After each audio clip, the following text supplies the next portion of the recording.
Have you ever wondered what happens if we forget something? And of course, we know God knows that we have forgotten something, but when we get to the judgment and we've forgotten something, or when we have forgotten something, how does God respond? We're going to find out in 3 Nephi chapter 23. This has helped me understand the Book of Mormon. Welcome to the podcast. Welcome to the Facebook Live. And you can also check out the YouTube channel. All of these videos are uploaded to YouTube, which makes it easier for you to go back and watch them and share them with others, which I hope you will do. And I appreciate you being along for the journey. Let's dive in and let's see what it is the Nephites forgot and how God handles it in 3 Nephi chapter 23. He starts off by reminding them to, and in fact giving them a commandment. Interesting. The only prophet, unless my understanding, or unless I'm forgetting something, there's only one prophet that God specifically commands us to search, and that's Isaiah. In 23:1, we are commanded to search the words of Isaiah. He spoke concerning the house of Israel, and all things that he spoke have been and shall be, even according to the words which he spoke.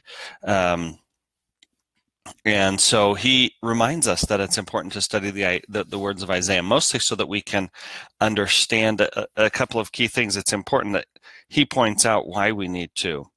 And it's because he talks about our time. He talks about the children of Israel. He talks about what it means to be in a covenant relationship with God.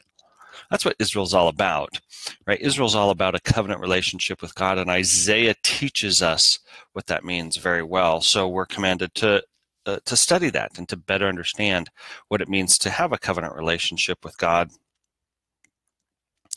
So Jesus tells them this, and then he says, now, Isaiah was great. He wrote down lots of things. Everything he wrote down is going to happen. And then he asks for their records to come forward. And he says, hey, bring all your records forward.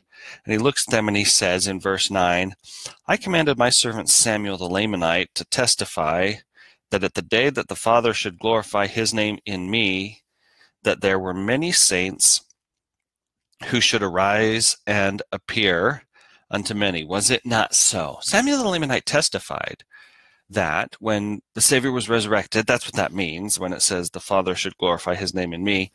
That means the resurrection. He says, Samuel Lamanite testified that when I was resurrected, other people would be resurrected and show themselves unto other people. Did he say that? And they say, yeah, Samuel did say that, and that really happened. Verse 11, Jesus says, howbeit that you've not written this thing down. I added down. Howbeit that you've not written this thing, that many saints did arise and appear unto many, and did minister unto them. Came to pass that Nephi remembered that this thing had not been written. Jesus commanded that it should be written, therefore it was written. I just think that's great. Hey, did Samuel say this? Yeah, he did, and it happened. How come you haven't written it down? We're just gonna get right on that.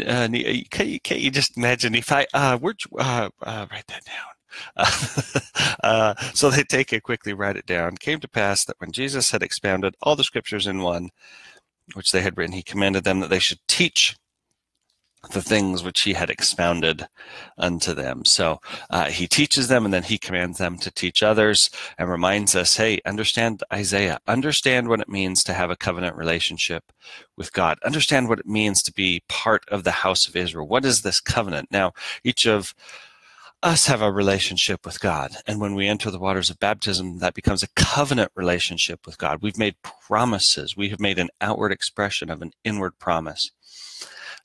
And it's important that we understand how important that is, how significant that is to God, what it means to have a covenant relationship with God. And it's also nice to know that when we forget things, God will just kind of gently remind us, right? I mean, that's a pretty gentle reminder from the Savior to say, didn't this happen? Yeah. Did you write it down? No. So we'll go ahead and do that now. So it's good to know. When we forget things, God will gently remind us. And he often does that. If you're anything like me, you have forgotten many, many things. You've been either asked to do things or inspired to do things or instructed to do things and kind of forgotten. Kind of got, it's not like Nephi didn't have other things going on at the resurrection, right? I mean, at the resurrection of the Savior, there's, or even at the time of Samuel the Lamanite, when he was preaching. Nephi had a few other things happening in his life, if you go back and read that, but Savior wanted that written down, so he reminded him. And that's hopefully that helps you better understand 3rd Nephi chapter 23. As we look forward to 3rd Nephi chapter 24 and 25, we're going to quote from Malachi. So that'll be fun. Some Old Testament stuff we'll try to better understand. Thanks so much for participating. This has helped me understand the Book of Mormon.